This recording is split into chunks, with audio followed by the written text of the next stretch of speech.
태양계 행성들 중에서 육안으로 확인이 가능한 수성, 금성, 화성, 목성, 토성 예전부터 잘 알려져 있었고 꾸준히 관찰하면서 주목을 받아왔습니다. 그런데 그보다 더 멀리 떨어져 있는 행성들이 있습니다. 너무 멀다 보니까 사실 탐사선을 보내는 일조차 쉽지 않았고 여전히 미스테리로 남아있는 태양계의 마지막에 있는 행성들을 만나러 지금 우주 읽어드립니다. 출발하겠습니다.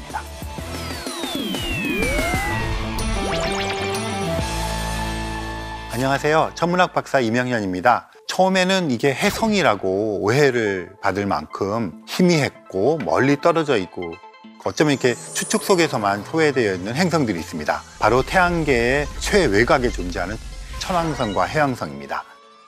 미스테리 속에 있던 이 두 행성을 밝혀낸 것은 1977년에 발사되었던 보이저 2호 덕분입니다. 그러면 먼저 보이저가 밝혀낸 천왕성에 대해서 알아보겠습니다.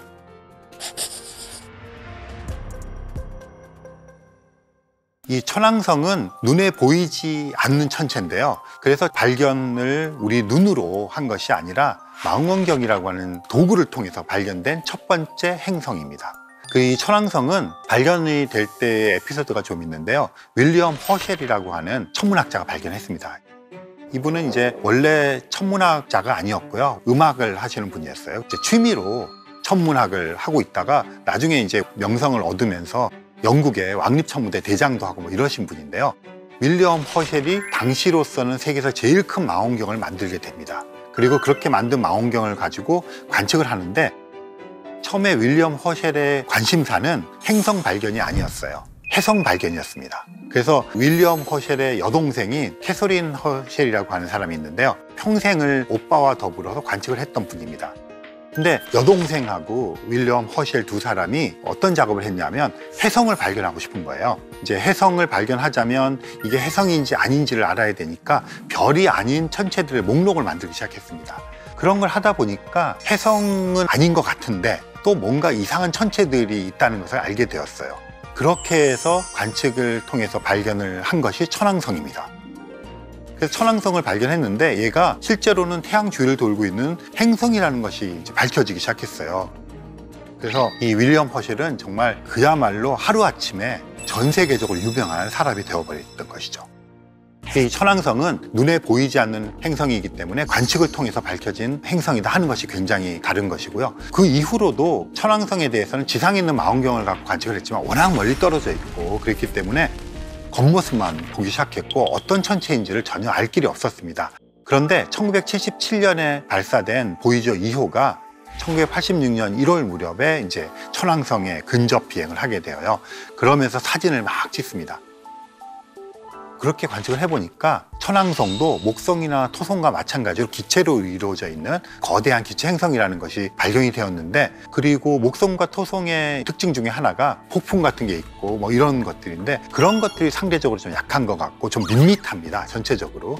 그렇지만 아직까지도 천왕성에 근접해서 천왕성에 대한 것을 밝혀낸 것은 보이저 2호가 가장 좋은 퀄리티의 자료를 우리에게 보여주는 것이라고 생각을 하고 있고요. 그래서 끊임없이 천왕성 탐사선을 보내야 된다는 이야기가 천문학자들 사이에서는 계속 제기가 되고 있는데 가까이 있는 화성이나 토성 이런 곳에 우리가 아직 알지 못하고 궁금해하고 있는 것들이 얼마나 많이 있습니까? 그러다 보니까 계속해서 밀려서 아직까지 천왕성 탐사선을 보내겠다는 계획이 확정되지 못하고 있습니다. 천왕성 너머에 또 하나의 행성이 있는데요. 우리가 8번째 행성이라고 부르는 해왕성입니다. 천왕성의 발견이 가져다 준 충격은 굉장히 컸습니다. 일단은 우리 태양계가 태양을 중심으로 해서 수성, 금성, 지구, 화성, 목성, 토성까지가 태양계라고 생각을 하고 있었어요. 눈에 보이는 전부 다였잖아요. 그랬는데 굉장히 멀리 떨어져서 천왕성이 존재했거든요. 그래서 사람들 생각이 이렇게 되기 시작한 거예요. 그러면 그 바깥에는 또 뭐가 있고 또 그 바깥에는 또 뭐가 있지 않을까? 그러다 보니까 사람들이 계산을 하기 시작했습니다. 태양이 중심에 있고요. 그 태양의 중력 때문에 주변에 있는 행성들이 공전을 하거든요. 그럼 공전을 하는 것은 두 가지 요소의 영향을 받을 겁니다. 태양이라고 하는 것에 중력의 영향을 받아서 이제 운동을 하겠죠. 그리고 목성 근처에는 토성이 있고 그럼 그런 것들의 영향이 태양보다는 굉장히 미미하지만 여전히 영향을 미칠 거예요. 그래 중력적인 영향이죠. 이걸 좀 어려운 말로 하면 섭동현상이라고 부르는데요. 태양과 천왕성만 있을 때, 단 2개의 천체만 있을 때 천왕성의 궤도하고 그 사이에 목성 이런 걸 집어넣으면 그것들의 영향에서 천왕성의 궤도가 이제 흔들리겠죠. 그래서 그걸 관측하기 시작했어요. 그랬더니 목성, 토성, 태양을 비롯해서 이런 것만 가지고 천왕성의 궤도를 계산하기에는 뭔가 부족한 2%가 있다는 거예요. 그래서 만약에 질량을 가진 어떤 천체가 있다면 이런 2%의 흔들림을 설명할 수 있겠다 이렇게 생각할 수 있잖아요. 그러면 역으로 그러한 천체는 이 정도의 질량을 가지고 있어야 되고 이 정도의 위치에 존재할 것이라고 하는 것을 예측할 수가 있어요. 그러다 보니까 관측을 하는 천문학자들은 그걸 발견하기 위해서 다 달라붙어서 관측을 시작했습니다. 그래서 드디어 1846년에 멀리 벗어나지 않은 곳에서 해왕성이 발견이 됩니다. 천왕성이 운이 좋게 발견이 되었다면 계산에 의해서 발견된 행성이 해왕성이다 이렇게 생각을 하시면 되고요. 안타깝게도 이 해왕성도 보이저 2호가 관측한 것이 지금까지 거의 유일한 관측 자료예요. 그래서 이 해왕성도 표면에 푸른 색깔이 나고 두터운 대기를 가지고 있다 이런 정도로만 알려져 있지 자세히 알지는 못합니다. 그런데 우리가 관심 있게 봐야 될 여러 포인트들이 있어요. 특히 목성 같은 데 대적반이라 그래서 붉은 폭풍우가 몰아치는 소용돌이 같은 것들이 오래도록 남아있는데 여기는 대흑반이라고 하는 거의 지구 둘레 정도 되는 지름을 가지고 있는 그러한 것들이 존재를 하거든요. 이게 다 이제 대기에서의 어떤 유체과학적인 것 때문에 형성이 되었을 텐데 그런 것에 대해서 우리가 알고 있는 것들이 없습니다. 그래서 천왕성과 해왕성은 이 정도 알려진 것들밖에 없어서 여전히 미스테리로 남아있는 행성인 것 같습니다. 또 몇 가지 좀 재밌는 포인트들이 있습니다. 특히 해왕성과 천왕성은 좀 쌍둥이 행성처럼 보이고 두터운 대기를 가지고 있다 하는 것이랑 메탄가스나 암모니아 같은 것들, 수소가 더 많지만 그런 것도 이루어져 있다는 공통점을 가지고 있지만 자전축이라든가 이런 것들이 굉장히 다른 모습을 보이고 있습니다. 행성이 공전을 하는 공전궤도면이 있습니다. 보통 거기에서 자전축은 거의 20도, 30도 정도 이렇게 기울어져 있는데 이 천왕성은 거의 90도가 기울어져 있어요. 그 말은 뭐냐면 통닭이 이렇게 돌아가듯이 이렇게 돌면서 공전을 한다는 얘기예요. 그러니까 우리는 낮과 밤의 차이를 얘기할 때 보통 태양을 바라보면서 이렇게 자전을 하기 때문에 이 자전에 의해서 낮과 밤이 변한다 그러는데 천왕성처럼 이렇게 하게 되면 자전이 낮과 밤에 별로 영향을 미치지 않습니다. 오히려 공전이 낮과 밤에 영향을 미치게 되는 이러한 좀 재밌는 현상이 일어나고요.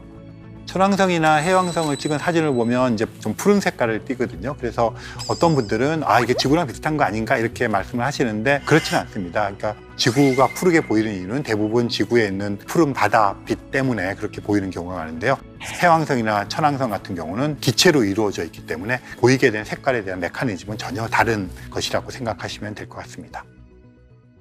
천왕성과 해왕성 얘기를 할 때 한 가지 꼭 덧붙이는 것이 있는데요.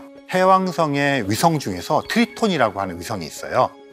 이 천왕성과 해왕성도 여러 개의 위성들을 거느리고 있는데 특히 이 트리톤이라고 하는 위성이 굉장히 각광을 받고 있는데 이 위성이 각광을 받고 있는 이유 중에 하나가 지금은 너무나 멀리 태양으로부터 떨어져 있기 때문에 표면이 얼음으로 뒤덮여 있어서 우리 인간이 가서 거주하거나 이렇게 되는 것들은 언감생심인데 태양계가 이제 종말에 이르는 시점, 앞으로 뭐 한 40억 년 후가 되면 태양이 마구마구 이렇게 팽창을 하게 됩니다. 그렇게 되었을 때 트리톤이라고 하는 위성이 거기에 있는 물이 녹아서 마치 지구의 바다 같은 환경 조건을 형성할 것으로 생각이 되고 있거든요. 그래서 만약에 태양계의 마지막 순간이 왔을 때 인류가 지구를 벗어나서 다른 태양계로 가기 위한 거점을 삼는다면 이 트리톤이 가장 중요한 거점이 될 것이다 이런 이야기들을 하고 있습니다. 지금까지 보이저 2호를 통해서 확인된 천왕성과 해왕성을 살펴봤는데요. 우리 태양계의 외곽 천체를 얘기할 때 빼놓을 수 없는 또 천체가 하나 있습니다. 바로 명왕성입니다.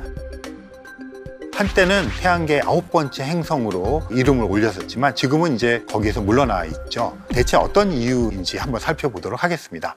명왕성은 해왕성과 마찬가지로 천문학자들이 계산을 막 해서 예측된 행성이었어요. 그리고 1930년에 미국에 있는 노웰 천문대에서 톰 보우라고 하는 사람이 이 명왕성을 드디어 발견하게 됩니다.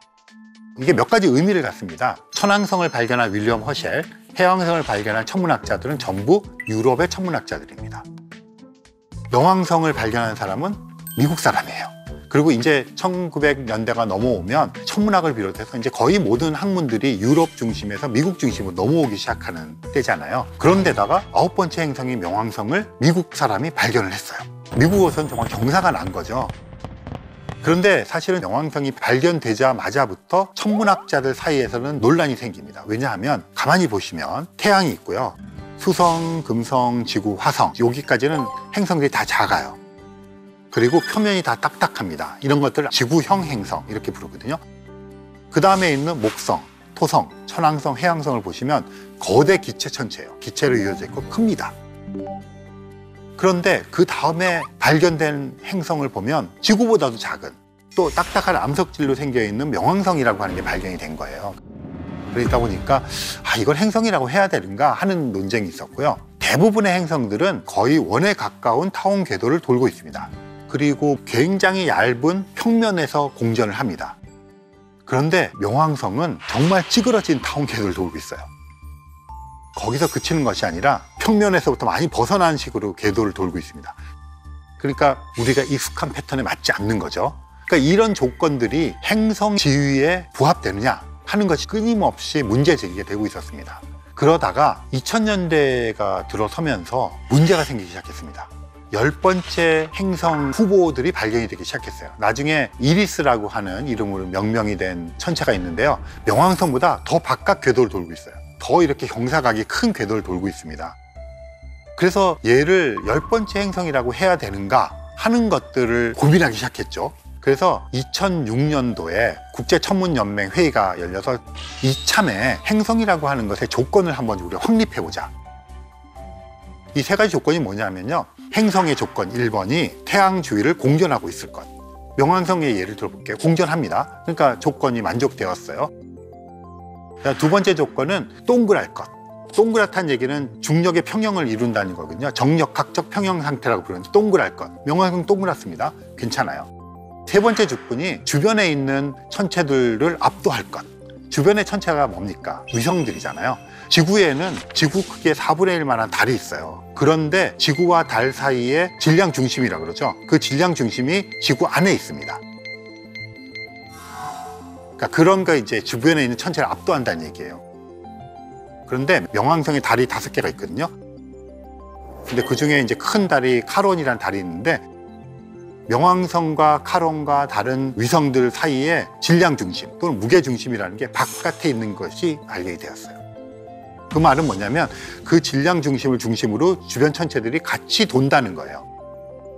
그러니까 명왕성은 주변 천체를 압도하지 못하는 것이죠. 그래서 명왕성이 세 번째 조건을 만족하지 못했기 때문에 행성에서 빠져나온 거죠. 그러다 보니까 태양계에는 8개의 행성이 남게 되었고 10번째 행성이 될 뻔했던 행성들까지를 모아서 명왕성을 포함해서 외소 행성이라고 하는 새로운 카테고리를 만들게 되었습니다. 그래서 지금은 명왕성의 공식적인 이름이 134340. 그럼 명왕성은 명왕성이 아니냐? 그렇지 않습니다. 그냥 존중을 해줘서 명왕성은 그냥 명왕성이라고 불러주기로 하고 있고요. 그리고 명왕성족이라고 하는 카테고리를 새로 만들었는데요. 거기에 속한 천체는 이렇게 이제 명왕성이 2006년 8월 달에 행성의 지위에서 물러나게 되었는데 같은 해 2006년 초반에 뉴 호라이즌스라고 하는 탐사선이 명왕성을 향해서 발사가 되었습니다. 이 뉴 호라이즌스호는 발사 당시에는 태양계의 9번째 행성 명왕성 관측을 하는 것이 목적이었는데 날아가고 있는 도중에 명왕성이 9번째 행성에서 물러났잖아요. 그래서 원래 명왕성만을 돌면서 관측하려고 하던 계획을 바꾸어서 파이퍼 벨트에 있는 다른 천체까지도 관측하는 그러한 탐사선으로 변경이 됩니다. 그래서 2015년 무렵에 뉴 호라이즌스호가 거의 10년에 가까운 비행을 한 끝에 지나가면서 명왕성을 관측을 하게 되죠. 우리가 알지 못했던 명왕성에 대한 것들을 굉장히 많이 알게 해주는 계기가 되었습니다. 그렇다면 뉴 호라이즌스호가 역사상 처음으로 밝혀낸 명왕성의 비밀이 무엇인지 확인해 볼까요? 일단 명왕성이라 그러면 태양으로부터 거리가 머릿결이가 춥고 진짜 얼음으로 꽁꽁 얼어 있는 것이라고 생각을 하고 있었는데 실제 가보니까 지형이 다양해요. 지형이 다양하다는 얘기는 지각 활동이 활발했다는 얘기고요. 지각 활동이 활발했다는 얘기는 지각 변동이 있었다는 얘기고, 변동이 있었다는 역동적이라는 얘기고, 이거는 지질학적으로 젊다는 얘기입니다. 그 이야기는 우리로 하여금 명왕성은 죽어있는 천체가 아니라 지금도 살아서 여러 활동을 하고 있는 천체라는 것을 입증해 준 것이고요. 명왕성은 옅기는 하지만 대기도 가지고 있어요. 심지어는 명왕성의 내부에는 액체 상태의 물이 있을 수도 있겠다 하는 것들이 알려지기 시작했습니다. 그리고 이 명왕성이 태양을 바라보는 반대쪽으로 물질을 분출하는 것도 발견이 되었어요.